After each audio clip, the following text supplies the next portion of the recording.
Ethers can be prepared either from the dehydration of alcohol or by the Williamson synthesis.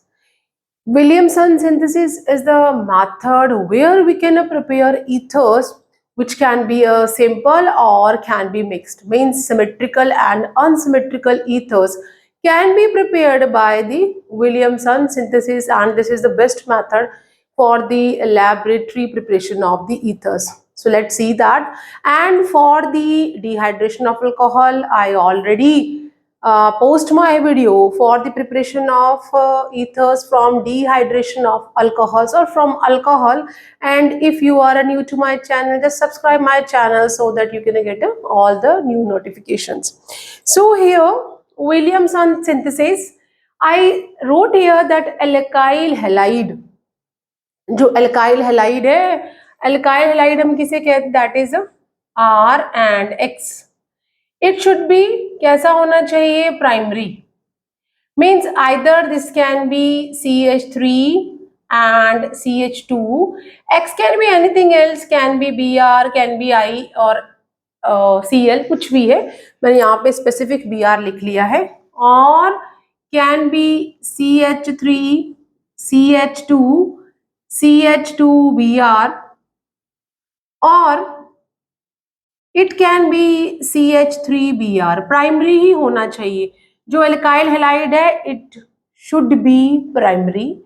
और जो हमारा sodium alkoxide है, यहाँ लिखा है कि सोडियम एल्कोक्साइड जो है वो सेकेंडरी और टर्शरी हो सकता है, लेकिन जो एल्काइल हैलाइड है it should be primary. And we will get the ether. हमें मिक्स्ड ईथर मिल सकता है, सिंपल ईथर मिल सकता है. तो यहाँ पे हम देखेंगे, लेट्स सी दैट. ये हो गया हमारे पास, हमने सोडियम एल्कोक्साइड लेना है R. अब जो यहाँ मैंने R ली है, ये R दोनों सेम है नहीं है, तो simply mark on it, apostrophe on it. यहाँ पे मैंने इसे मार्क कर दिया है कि ये जो है ये दोनों अलग है. एंड वी विल गेट, हमें क्या मिलेगा, दैट इज ये जो है it is acting as a nucleophile. कैसा एक्ट करेगा ये न्यूक्लियोफाइल? लोन पेयर है ना जो ऑक्सीजन के ऊपर, तो what will happen, we know that यहाँ पे due to the difference in electronegativity, this alkyl halide में जो हेलोजन एटम है it will attain a partial negative charge and carbon will attain a partial positive charge. यहाँ पर भी ये जो है हमारे पास, ये जो है ये पॉजिटिव चार्ज, और यहाँ पे जो है वो पार्शियल नेगेटिव चार्ज आ जाएगा. Now it is acting as a good nucleophile and it will approach to this. यहाँ से ये यहाँ अप्रोच करेगा and we will get R O. ये R O लिखा मैंने, और this R will be here. ये क्या बन गया आपका ether. And along with that you get a NaX plus and minus, so we get the sodium halide. तो हमें ईथर मिल गया. अगर हमारा जो एल्काइल हैलाइड है वो टर्शरी होगा तो एलिमिनेशन रिएक्शन वहां पे कंप्लीट करेगा ओवर द सब्स्टिट्यूशन. ये कैसा रिएक्शन हुआ है, न्यूक्लियोफाइल है तो न्यूक्लियोफिलिक सब्स्टिट्यूशन रिएक्शन हुआ है. और यहाँ पे SN2 जो रिएक्शन मैकेनिज्म है, रिएक्शन है वो यहाँ पे फॉलो हो रहा है. न्यूक्लियोफिलिक बायोमोलिकुलर सब्स्टिट्यूशन रिएक्शन यहाँ पे चल रहा है और ये सिंगल स्टेप में हो जाएगा. लेकिन अगर हमारा एल्काइल हैलाइड जो है उसे हम ले लेते हैं टर्शरी, तो लेट्स डू दैट कि हमने CH3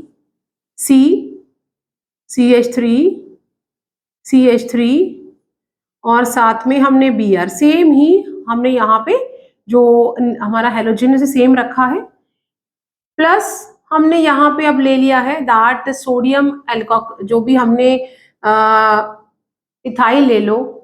सो सोडियम यहाँ पे इथोक्साइड हमने ले लेना है, दैट इज NaOC2H5. अब ये हमने प्राइमरी ले लिया है.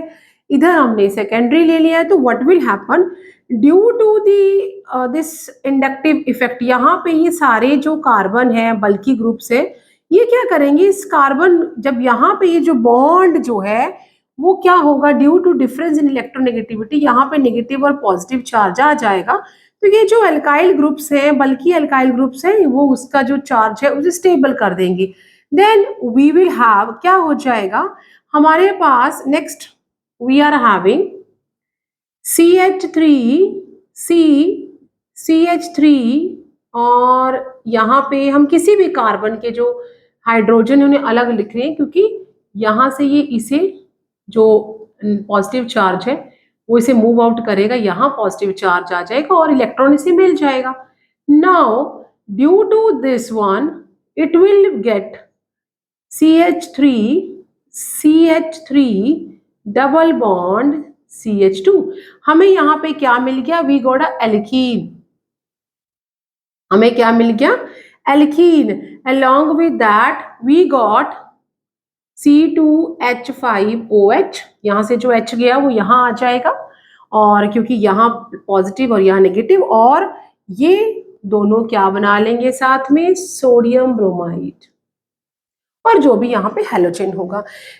तो ये हमारा न्यूक्लियोफिलिक रिएक्शन है, जबकि सब्स्टिट्यूशन न्यूक्लियोफिलिक सब्स्टिट्यूशन रिएक्शन है, क्योंकि जो सोडियम एल्कोक्साइड है it is acting as a base as well as a nucleophile. But अगर हम जो एल्काइल हैलाइड है उसे टर्शरी या सेकेंडरी लेते हैं तो जो सब्स्टिट्यूशन नहीं होगा, एलिमिनेशन रिएक्शन हो जाएगा। सो वी विल गेट, ये हमारा सब्स्टिट्यूशन रिएक्शन है,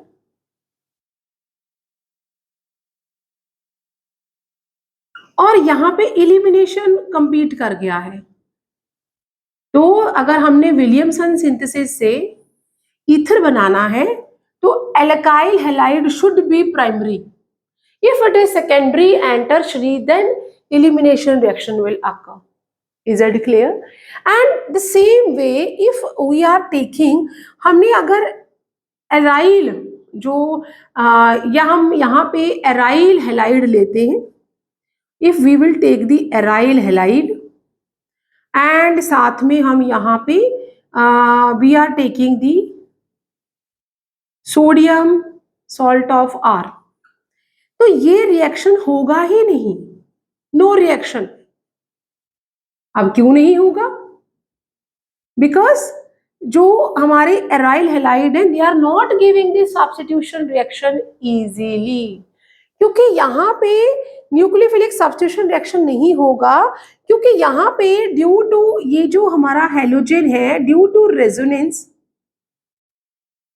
नॉर्मली इसके पास लोन पेयर है और वो पार्टिसिपेट कर जाएंगे डीलोकलाइजेशन में, and electron high density ortho para position पे आ जाएगी, जिस कारण यहाँ से ये जो न्यूक्लियोफाइल है इट विल नॉट एक्ट ना, wide hand how it will act, because high electron density ortho para position पे बन रही है, तो न्यूक्लियोफाइल नहीं आ सकता यहाँ पे, सो ये रिएक्शन नहीं होगा। लेकिन अगर हमें ईथर बनाने हैं जिसमें एक साइड पे एराइल ग्रुप हो तो हमें फिनॉक्साइड आयन लेना है। फिनॉक्साइड आयन कैसा होना चाहिए, that we should take the phenoxide ion, और हमें फिनॉल लेना है, for that we should take a phenol. अगर हमें एराइल वाला ईथर बनाना है, ये वाला रिएक्शन नहीं होगा, तो हम यहाँ पे NaOH इसको पहले सोडियम के साथ रिएक्ट करवाएंगे एंड वी विल गेट दी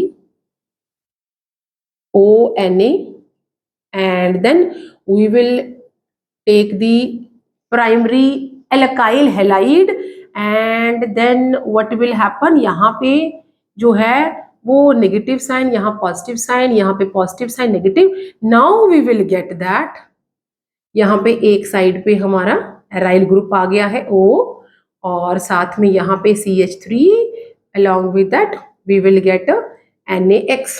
तो अगर हमें एराइल वाला ईथर बनाना है तो यहाँ हमें जो है वो फिनॉक्साइड आयन लेना पड़ेगा तभी बनेगा, लेकिन अगर हम एराइल हैलाइड लेंगे तब नहीं बनेगा, because aryl halide are not giving substitution reactions, वो ड्यू टू रेजोनेंस, रेजोनेंस के कारण यहाँ पे इंडक्टिव इफेक्ट भी होगा जो हेलोजन करेगा, लेकिन यहाँ पे रेजोनेंस इफेक्ट भी वर्क कर रहा है, तो एक और न्यूक्लियोफाइल एक्ट नहीं कर सकता। तो हम यहाँ लिख देंगे कि जो एराइल हैलाइड है ये not, it is not giving